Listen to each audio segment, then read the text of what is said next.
Hey, so this week I've asked people on Facebook and Twitter about certain things that annoy them, so yeah, I hope you enjoyed this week's video.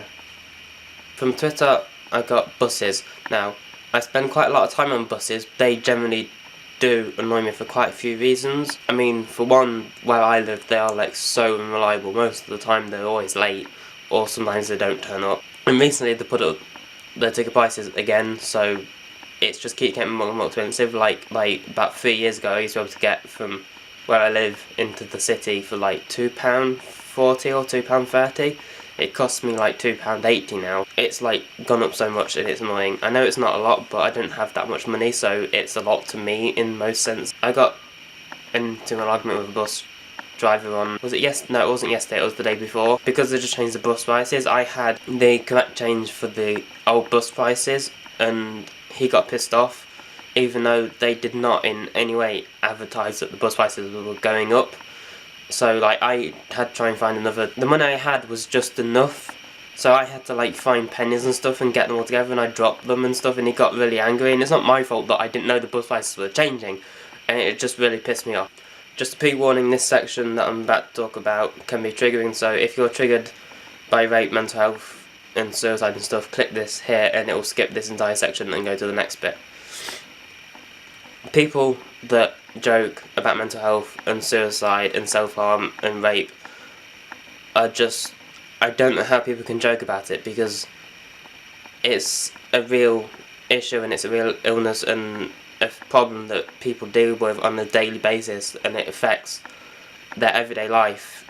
And if you think that it's okay to joke about something that's basically life-threatening, and then I don't understand what you're trying to achieve, and you're just not a nice person to joke about something that affects someone in such a way. I don't understand what you generally are trying to achieve with that. Like, there's nothing funny about it. People that put other people down for things that they enjoy, like, why would you do that? The thing that they love is, it makes them happy, whether it's music, whether it's a film, whether it's TV, whether it's a musical, whatever it may be.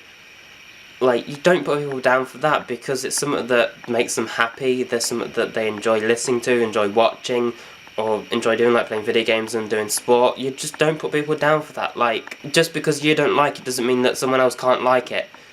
If you don't like something, then fair enough, but don't put people down for liking it. I just don't get why people do that. If something makes a person happy, then just let it make them happy.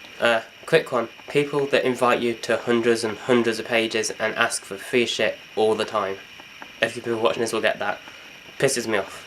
Okay, last thing that came up the most, I think, is narrow-mindedness. People, just narrow-minded people, like, I don't understand, like, how can you be just so narrow-minded all the time? Like, just open your mind a bit more and be a bit more free about everything. And I just don't understand how you can get any joy out of life and you're just so narrow-minded about, like, everything. I don't understand it at all.